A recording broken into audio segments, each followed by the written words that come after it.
Gravando, senhor presidente. Muito obrigado. Bom dia a todos.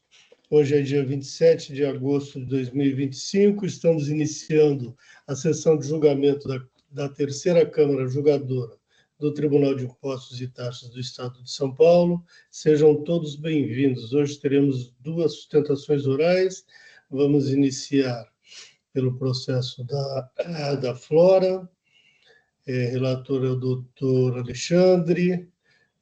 Doutor Gustavo, seja bem-vindo. O senhor abre mão da leitura do relatório? À disposição do relator, dos presidentes. Ok. Doutor Alexandre, então vamos fazer um resumo das acusações, da acusação.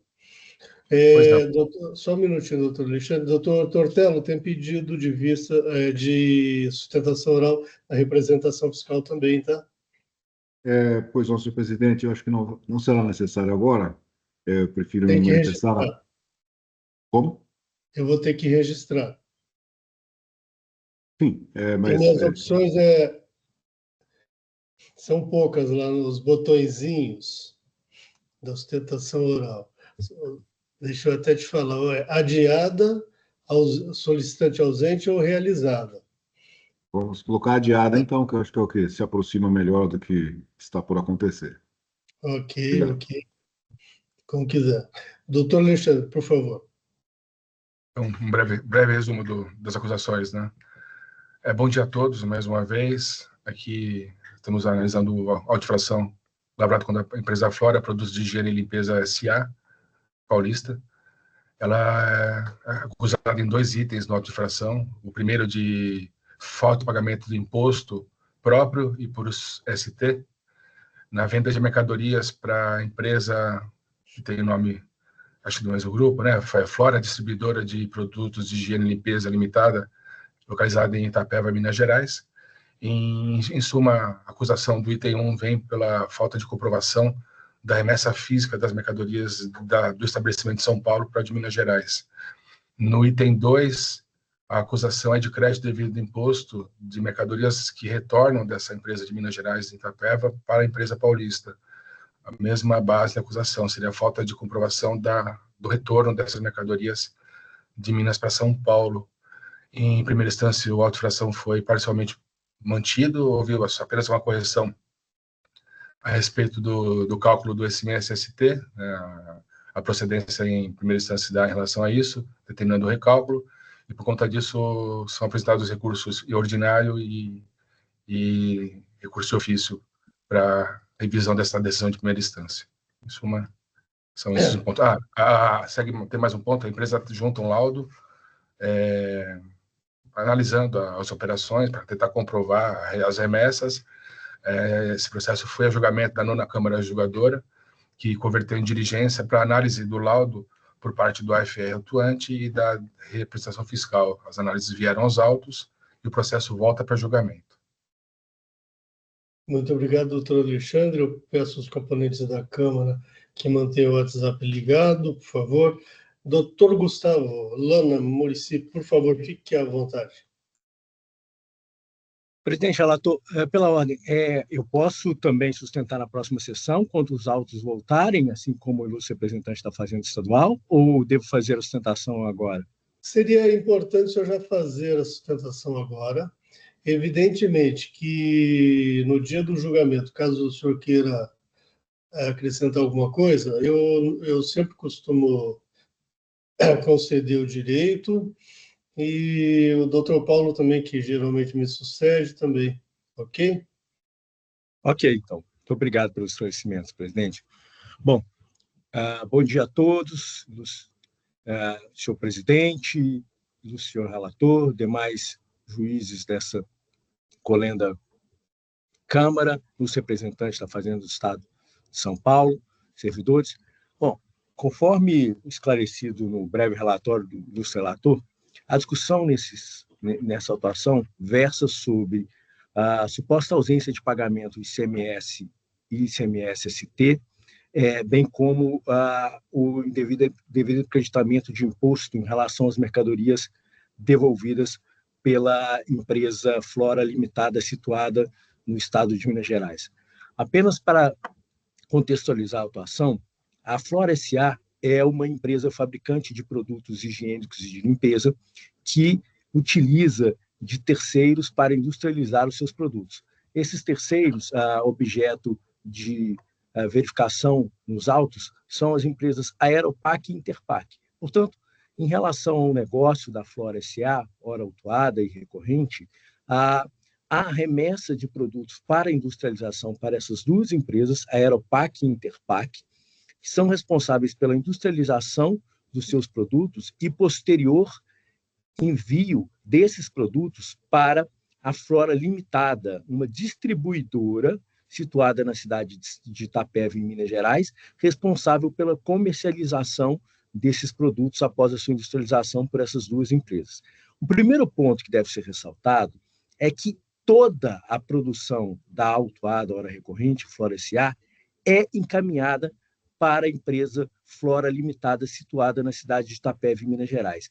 Isto porque a Flora S.A., como dito há pouco, é a fabricante desses produtos e a Flora Limitada, situada em Itapeva, Minas Gerais, é a distribuidora desses produtos para todos os seus clientes no Brasil. Portanto, no modelo de negócio, a Flora S.A. fica responsável pela fabricação, ainda que por terceiros, e a Flora Limitada pela distribuição desses produtos. Não há venda, não há remessa de produtos da autuada hora recorrente Flora S.A. para terceiros distintos da Flora Limitada, situada em Itapeva, Minas Gerais, uma vez que esta é a responsável pela distribuição dos produtos da recorrente. Essa premissa tem que ficar bem fixada, ilustres julgadores, uma vez que a autuação se baseia na suposta falta de recolhimento de ICMS e ICMS-ST no item 1, com base na suposta ausência de comprovação de transporte das mercadorias do Estado de São Paulo à empresa situada na cidade de Itapeva, em Minas Gerais. Pois bem, conforme demonstrado por farta documentação juntada na impugnação, as responsáveis pelo transporte das mercadorias do Estado de São Paulo para a Flora Limitada, distribuidora situada no Estado de Minas Gerais, eram as empresas que faziam industrialização desses produtos, quais sejam a Aeropac e Interpac, sendo que a Flora S.A. autuada, hora recorrente, não fazia esse transporte. A despeito do que foi dito pela autoridade autuante, a documentação juntada à impugnação, as notas fiscais emitidas pelas duas empresas comprovam que eram estas as responsáveis pelo transporte dessas mercadorias. Portanto, não há como imputar eventual autuação à recorrente com base numa suposta ausência de comprovação de transporte, na medida que esse transporte era realizado por terceiros.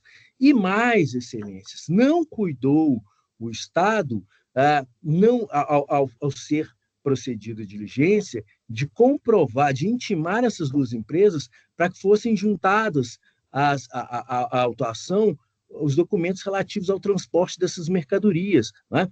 À medida em que foi convertido o julgamento em diligência, à luz da verdade material, essa diligência poderia ter sido feita, e não foi feita. Mas, mesmo não sendo feita essa diligência, a recorrente comprovou por meio da documentação juntada à impugnação que houve a industrialização desses produtos através dessas duas empresas e que essas empresas efetuaram o transporte dessas mercadorias para a distribuidora situada no estado de Minas Gerais.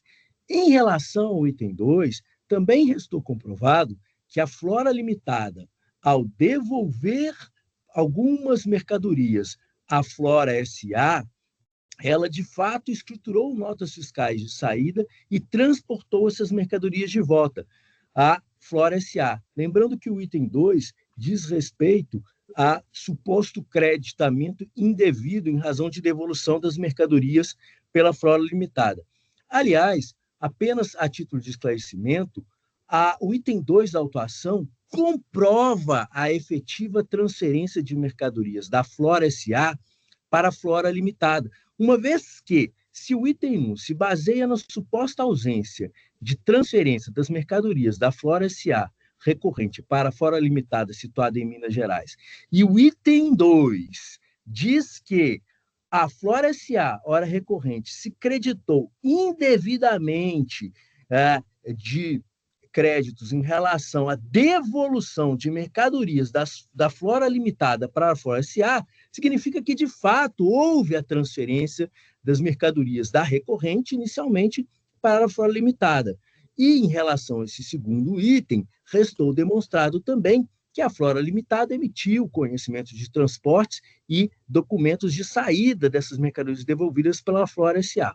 Pois bem, a despeito da farta documentação juntada em sede de defesa, visando sempre a verdade material, a recorrente anexou um laudo extenso de mais de 1.500 páginas, elaborados pela Ernst Young, que comprovou efetivamente a circulação, a transferências das mercadorias da Flora S.A., autuada, recorrente, para a Flora Limitada, situada no estado de Minas Gerais.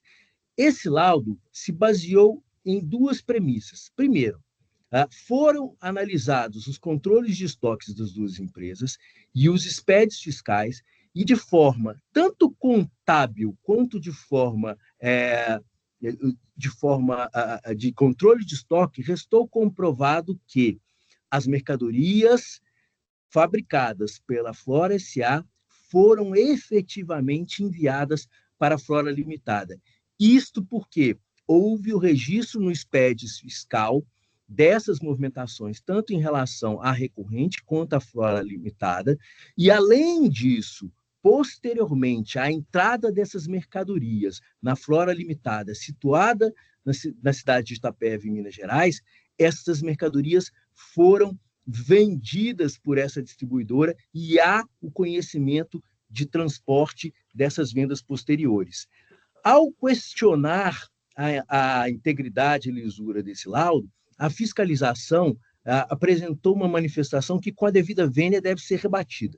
Primeiro, porque ela diz que, à luz da verdade material, esse documento não poderia ser juntado. Pois bem, há precedentes, inclusive da Câmara Superior, no sentido de que, à luz da verdade material, é possível a juntada e a análise de laudos pela recorrente, ainda que após a impugnação. Trago um recurso especial julgado em 2023, de relatoria do ilustre julgador Paulo Schmidt, nesse sentido. Então, essa questão da verdade material, a nosso ver, está superada.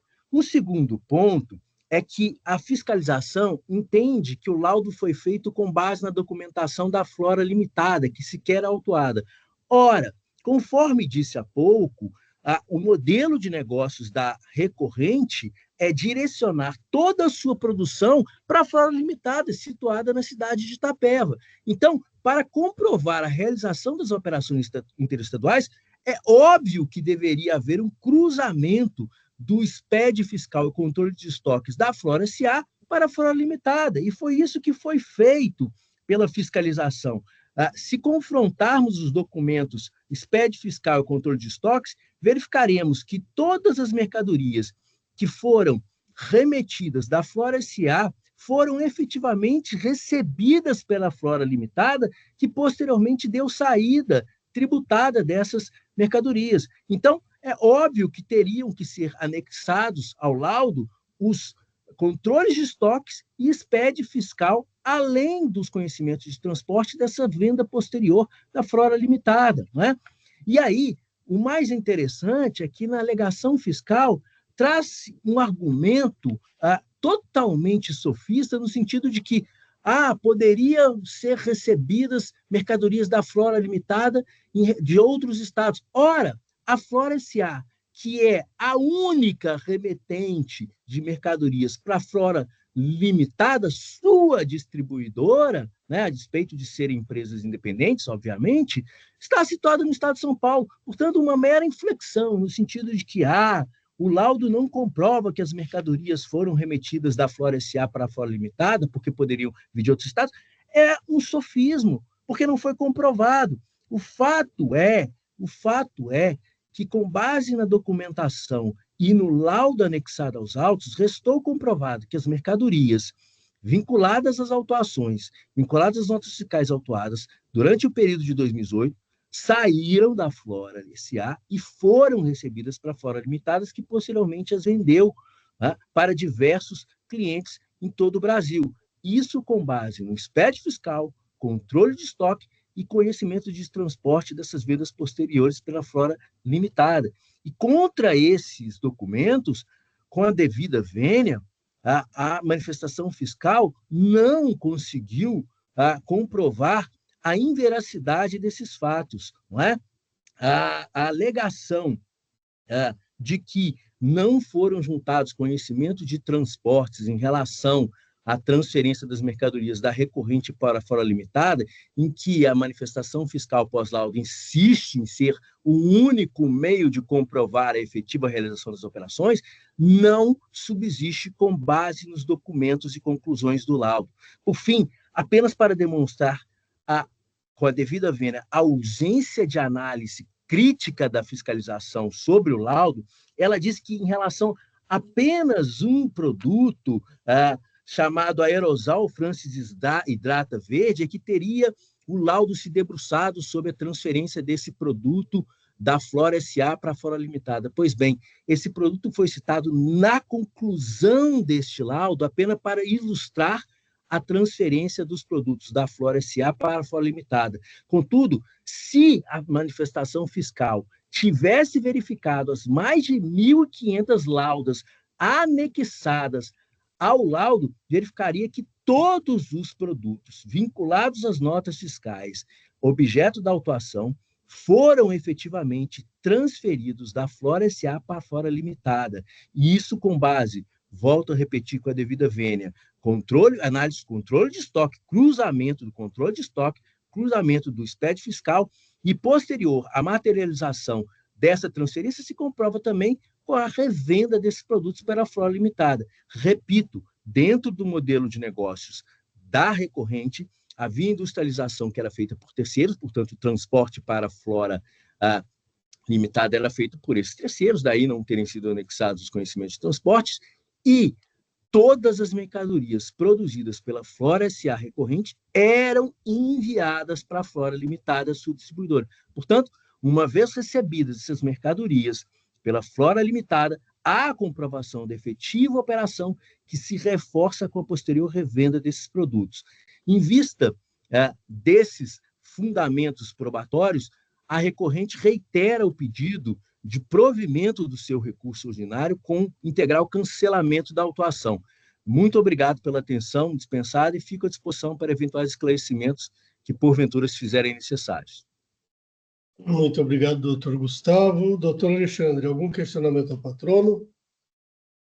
Não, presidente, acho que foi suficiente. Eu parabenizo aí o advogado pelo esclarecimento e acho que para mim foi suficiente para entender a situação toda, do ponto de vista da empresa. Doutor Alexandre. Doutor Tortello, algum questionamento ao patrono? Obrigado, senhor presidente. Parabenizar o advogado pela sustentação oral, mas eu tenho uma questãozinha bastante pequena, singela. A questão é a seguinte: eu gostaria de saber se é do conhecimento do seu advogado o fato de que a Flora, além desses industrializadores paulistas, ela se relaciona com essa empresa mineira, né, que faz parte do mesmo grupo, mas também tem outros estabelecimentos dentro do estado de São Paulo. Está correto isso? Doutor Gustavo, por favor. Ilustre procurador, em relação a essa informação, eu acredito que esteja correto, eu tenho que verificar só o período de atuação desses outros estabelecimentos. Mas, quanto às operações aqui, a comprovação da documentação também da recorrente demonstra que houve efetiva operação em relação à autuação. Essa questão é relevante porque a hipótese de que essas mercadorias não tenham circulado para fora do estado de São Paulo é a que baseia, é a que sustenta a auto-infração.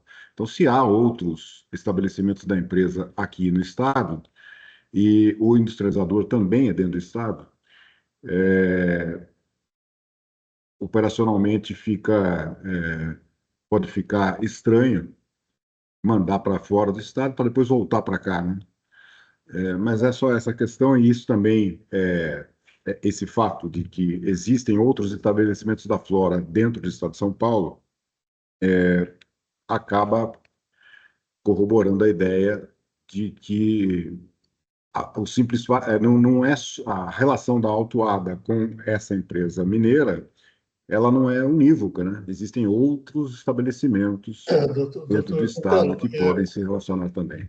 Doutor Tortello, no momento é só questionamento ao patrono sobre questões de fato. As questões de mérito e outras de direito a gente trata no voto, ok? Tá bem. Doutor Gustavo, o senhor quer complementar a sua resposta? É só uma questão de fato aqui. Existem outros estabelecimentos, mas aqui, inclusive, a matriz fica aqui na cidade de São Paulo, mas em unidade industrial efetivamente fiscalizada, em que houve questionamento, foi só em relação a essa unidade autuada. Tá? E em relação ao ponto que o ilustre procurador coloca de devolução das mercadorias, essa não é uma regra. A regra é a industrialização, remessa para o Estado de Minas Gerais distribuidora e revenda por elas. Houve devoluções de poucas mercadorias para, inclusive, essa unidade, nunca houve questionamento de devolução para outras unidades, o que demonstra que a autuação que versa apenas sobre um estabelecimento, nunca houve dúvida em relação a isso. Aliás, apesar de ser matéria fática, esse argumento trazido pelo ilustre procurador inova em relação ao lançamento com a devida vênia, não é? Mas, de toda forma, a devolução de mercadorias, perto da autuação de 34 milhões de reais, o valor principal 503 milhões de reais. Então, a premissa com a devida vênia é de que não há devolução das mercadorias do Estado, da distribuidora do Estado de Minas Gerais para a empresa autuada em São Paulo. Né? São poucas mercadorias com base em devolução. Ok? Muito obrigado. Muito obrigado, doutor Gustavo. Doutor Tortello, mais algum questionamento? Nada mais, senhor presidente. Obrigado. Muito obrigado. Doutora Amara, algum questionamento? Nenhum questionamento. Não, muito obrigado. Obrigado. Doutor Paulo, algum questionamento? Nenhum questionamento, presidente. Ok, muito obrigado. Doutor Alexandre, o senhor vai retirar o processo de pauta, certo? Ok, então eu estou devolvendo para o relator. Isso aqui travou aqui, só um minuto. Devolvido para o relator. Doutor Gustavo, então, retornou para o relator, que vai repautar o processo com a decisão de mérito, ok? Muito obrigado, então. Eu que agradeço, muito obrigado, até o retorno.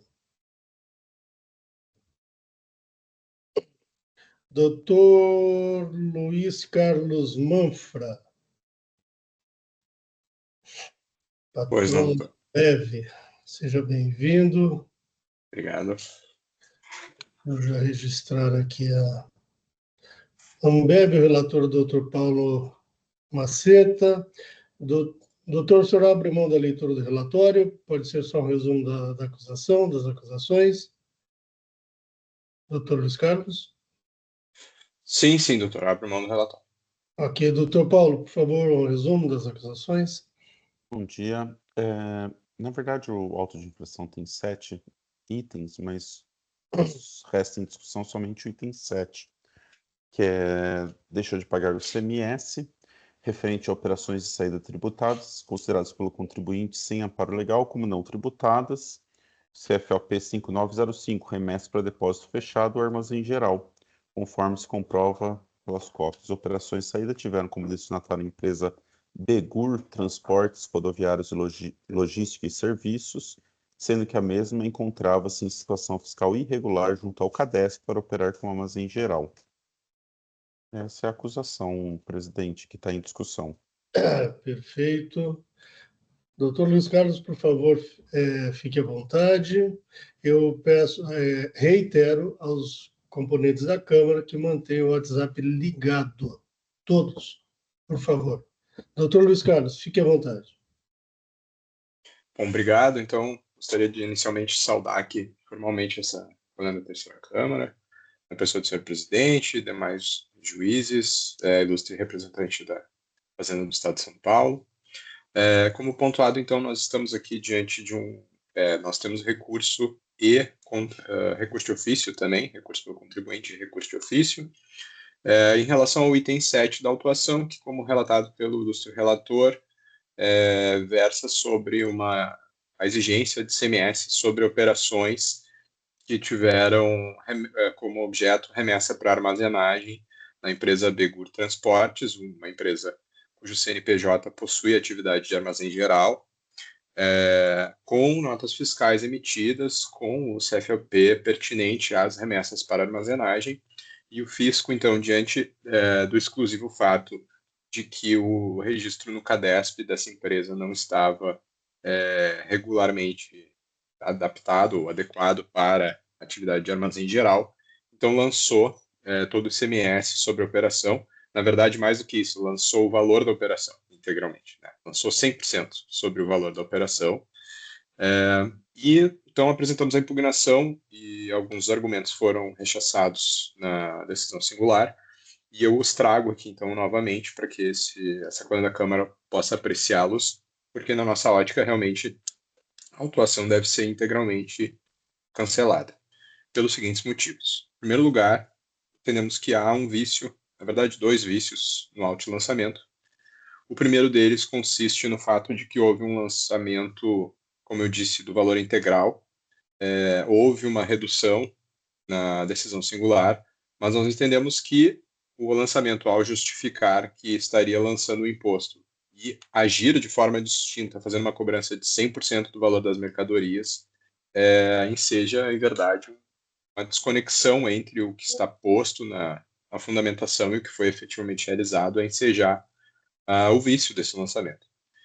E, para além disso, entendemos que há vício em razão da não indicação clara da fundamentação legal do lançamento, porque os dispositivos invocados no autolançamento, eles, na verdade, se referem genericamente à necessidade de destacar o ICMS e declará-lo nas operações. Todavia, esse fundamento legal ele se justifica para, basicamente, amparar qualquer autolançamento sobre qualquer matéria.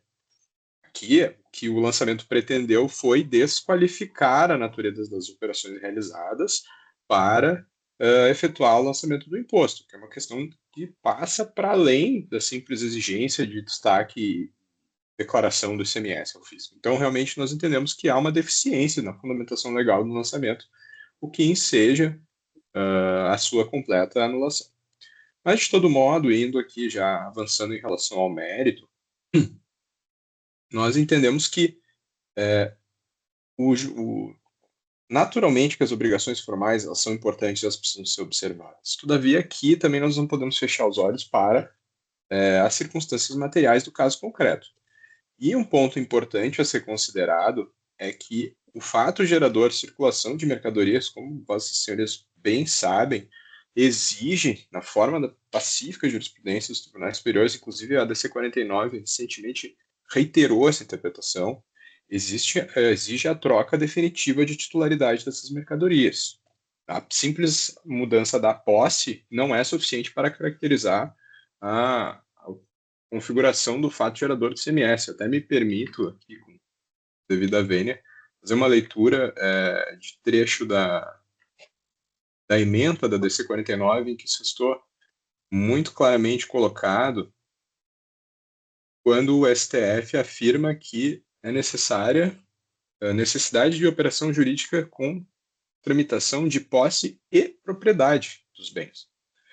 E, no entanto, excelências, aqui no caso concreto, além de a operação ter sido uma operação para remessa em armazenagem com o pertinente CFOP, há também indicação e comprovação de que essas mercadorias retornaram dessa armazenagem. Ou seja, elas não foram entregues a título definitivo à empresa Begur.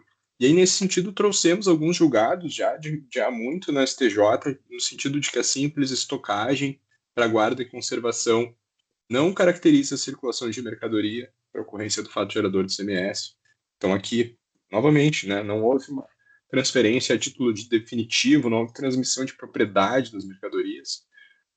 E trouxemos aqui também um caso de 2020 do TJ de São Paulo, bastante similar, 2022, perdão, bastante similar, em que a Corte do Poder Judiciário do Estado de São Paulo refere que não se caracteriza a operação tributada em razão da inocorrência da circulação de mercadorias e que a ausência de inscrição na junta comercial não seria suficiente para caracterizar o fato gerador.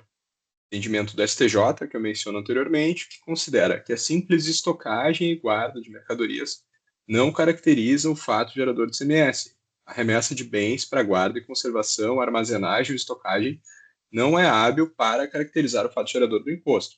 Então, qual é a questão que eu coloco aqui, vocês? Se houver, eventualmente, um descumprimento de obrigação formal, que se deu por parte da Abegur, porque o cartão CNPJ deles tinha atividade de armazenagem. Eles operavam como armazém geral, efetivamente, recebiam as mercadorias para estocagem, devolviam as mercadorias da armazenagem com as notas pertinentes. Então, além de não haver comprovação da ocorrência do fato gerador aqui, pelo contrário, a comprovação de que as mercadorias retornaram, então era simplesmente uma operação de armazenagem, a empresa, o armazém que recebeu essas mercadorias, de fato operava como armazém e tinha no seu CNPJ a atividade de armazém. Então, aqui o remetente, aliás, a recorrente, agiu de boa fé, né, diante de uma empresa que o seu CNPJ apresentava atividade de armazém, contrato social com essa atividade e materialmente executava essa atividade. Então, por essas razões, nós entendemos que também em relação à matéria de mérito, não há comprovação do fato gerador do ICMS. Repito, transmissão de propriedade da mercadoria. Esses bens retornaram, esses bens eles foram a título de armazenagem. Então, não se justifica, na nossa ótica aqui, à luz até da jurisprudência dos tribunais superiores a respeito da caracterização do fato gerador e do julgado que eu menciono aqui do precedente do TJSP, não se justifica a manutenção dessa cobrança sobre as operações. Por esses motivos, nós pedimos que seja integralmente provido o recurso do contribuinte para que seja cancelado o auto de infração. E em relação ao recurso de ofício, registro aqui, a própria Procuradoria, no seu parecer, manifestou que não há motivo para prover o recurso de ofício. Realmente houve um erro bastante grosseiro no lançamento, que cobrou 100% de imposto. Então, tendo que o tema não merece maiores digressões aqui da minha parte, só apenas então me reporto ao parecer da própria Fazenda nesse ponto, pedindo que o recurso de ofício seja desprovido na hipótese de não se cancelar integralmente o auto de infração. Agradeço a atenção, devolvo a palavra para o senhor presidente e fico à disposição aqui para qualquer questão. Muito obrigado. Muito obrigado, doutor Luiz Carlos. Doutor Paulo, o relator, por favor, algum questionamento ao patrono? Nenhum questionamento, presidente. Muito obrigado. Doutor Tortello, representação fiscal. Nenhum questionamento também, senhor presidente. Obrigado. Muito obrigado. Doutor Amaro, algum questionamento ao patrono? Não, nenhum. Muito obrigado. Doutor Alexandre Dias. Também não, presidente. Muito obrigado. Também não tenho questionamento. Doutor Paulo, a doutora Mara sinalizou com pedido de vista. Doutora Mara, vai manter o pedido? Vou. Tá. Doutor Paulo, a gente pode fazer a leitura do voto na próxima sessão? Claro, sem problema algum. Na próxima sessão, não. Quando retornar de vista. Tudo bem? O senhor quer fazer um resumo do seu voto? Só para deixar Acho que não. registrado? Se quiser, eu posso fazer bem rapidamente Conclusão. aqui, né? Uhum. Se eu conseguir abrir, né? Sim. Aqui. Bem, só passar rapidamente no recurso de ofício, né? Que houve um erro do FR autuante que calculou o imposto devido no valor de 100% da operação, ao passo que o correto seria aplicar uma alíquota de 18% do valor da operação para calcular o ICMS devido. Isso foi apontado na decisão ACO e como reduziu, colocou o recurso de ofício, mas está correta a decisão ACO e baseado no artigo 11 da Lei 13457, que indica que incorreções desse tipo não vão acarretar nulidade do AIM. Já o recurso ordinário, eu não estou acatando a alegação de capitulação genérica, eu acho que não é, por óbvio eu estou resumindo, né? Não estou entrando aqui nos detalhes, e como já exposto no recurso, na análise do recurso de ofício, a correção do cálculo é permitida pelo artigo 11 da Lei 13.457, e no mérito eu estou negando o provimento, porque eu entendo que temos várias respostas de consulta, e estava indicado no CADESP que havia uma ocorrência fiscal que o armazém geral não tinha matrícula na JUSCESP, por isso eu entendo que ele não estava apto a operar como armazém geral. Ok. A princípio seria isso, por isso estou conhecendo de ambos os recursos, negando provimento para ambos. Ok. É assim o meu Doutor voto. Paulo, Eu tenho que registrar. ok, o senhor pode registrar. Doutor Tortello, me desculpe, eu não abri para a sustentação oral da representação fiscal. Então, eu vou abrir neste momento. Muito obrigado, senhor presidente. Não tenho nada a acrescentar, tá? Nem à exposição do advogado, nem do voto apresentado pelo relator. Ok, então, muito obrigado, doutor Tortello. Já Doutor Paulo, registrei o voto. registra. Doutora Mara pode pedir vista, já pediu, concedida. Encerrando o julgamento. Então, doutor Luiz Carlos, sai em vista para a doutora Mara, vamos aguardar o retorno, ok? No retorno, a gente faz as discussões. Perfeito. Certo? Sai publicação daí, né, doutor? Sai sim, tudo normal, tudo igual. Muito Ok, obrigado, então, obrigado. bom dia. Bom dia, bom trabalho a todos.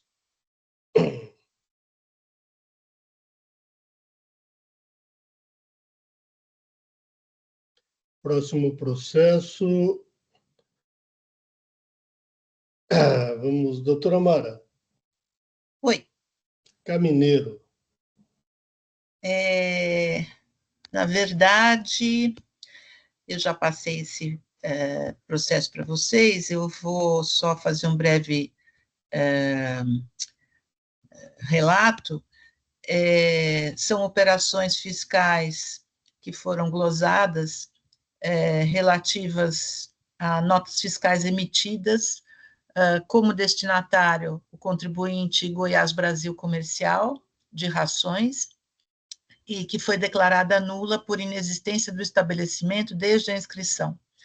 Então, houve a defesa do contribuinte, mas, basicamente, se alega a boa-fé, e eu entendo que não houve a comprovação da boa-fé, porque os pagamentos que foram feitos não estão relacionados, os documentos, os extratos bancários, eles não possuem um timbre do banco para se ter certeza de que é um extrato bancário, eles são parciais.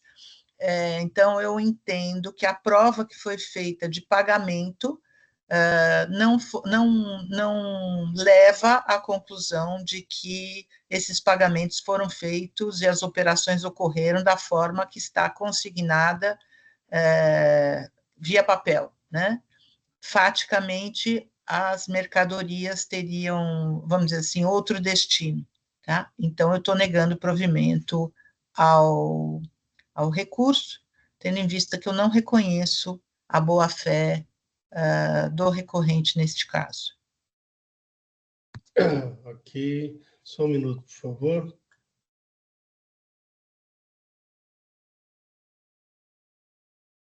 Deixa eu só ver se tem alguma coisa referente à Selic. Acho que não, porque é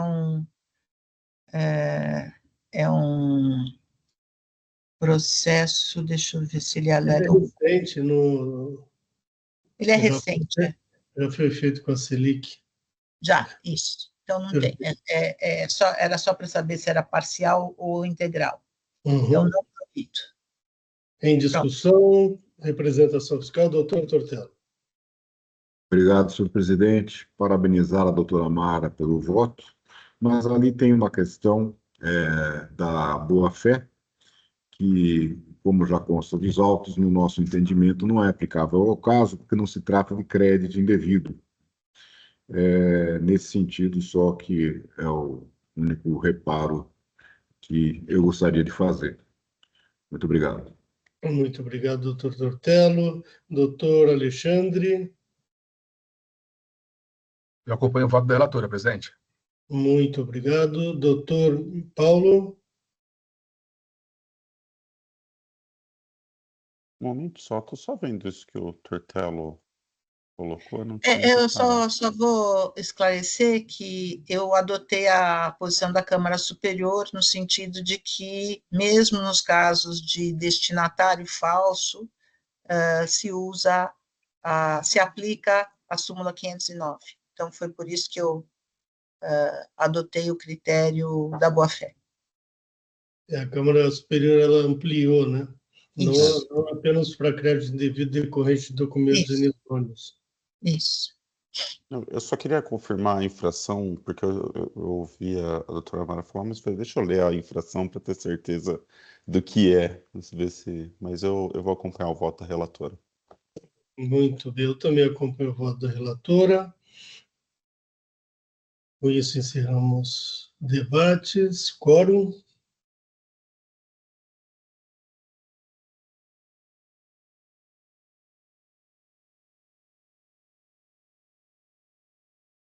Em votação.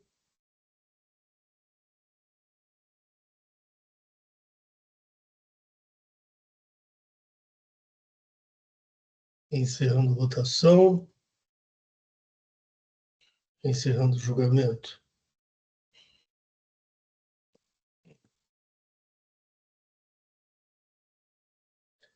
Eu tenho um processo que eu pautei, eu não concluí esse voto ontem,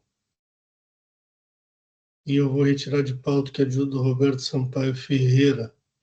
Estou devolvendo para o relator, ok?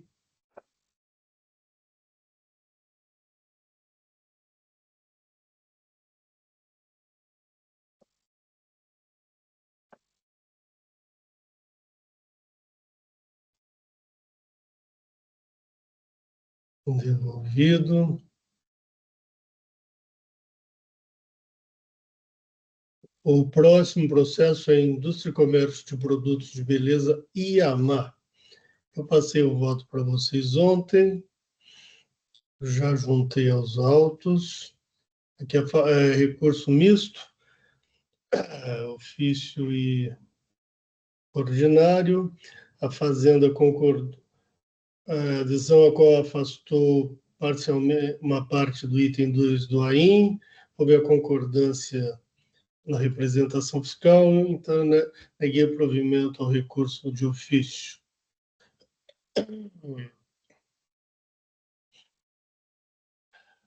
Desculpa aí que eu estou ruim.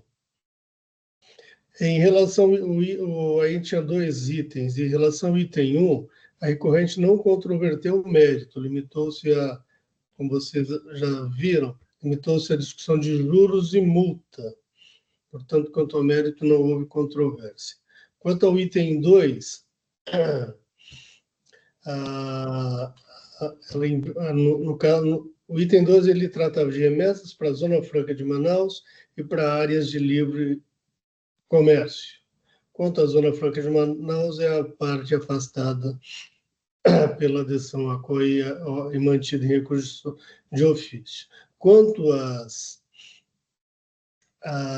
remessas para a área de livre comércio, a legislação exige o estorno do crédito pelas anteriores entradas. O contribuinte faz uma interpretação da legislação que, a seu modo, respaldaria o não estorno dos créditos. Eu rebato isso com a legislação também, cito uma boa parte da decisão a qual, muito bem posta, bem fundamentada por sinal, e aí também afasto as alegações que a multa é abusiva, confiscatória, tal, que ofende princípios constitucionais. Ele faz um questionamento sobre cálculo de termo inicial e final, sobre a questão da aplicação da Selic, e eu rebato todos, conforme eu já adiantei, e, por fim, eu também nego o provimento ao recurso ordinário. Em discussão. Doutor Tortello. Obrigado, senhor presidente. Só parabenizá-lo pelo voto, nada a acrescentar. Muito obrigado, doutor Tortello. Doutora Mara. Acompanho. Muito obrigado. Doutor Alexandre. Também acompanho seu voto, presidente. Muito obrigado. Doutor Paulo. Também vou acompanhar seu voto, presidente. Muito obrigado. Portanto, concluímos encerrando debates. Quórum.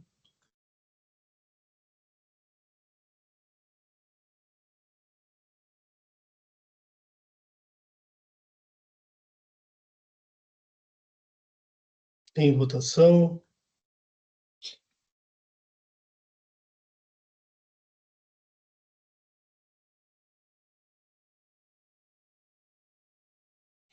Encerrando votação. Encerrando o julgamento.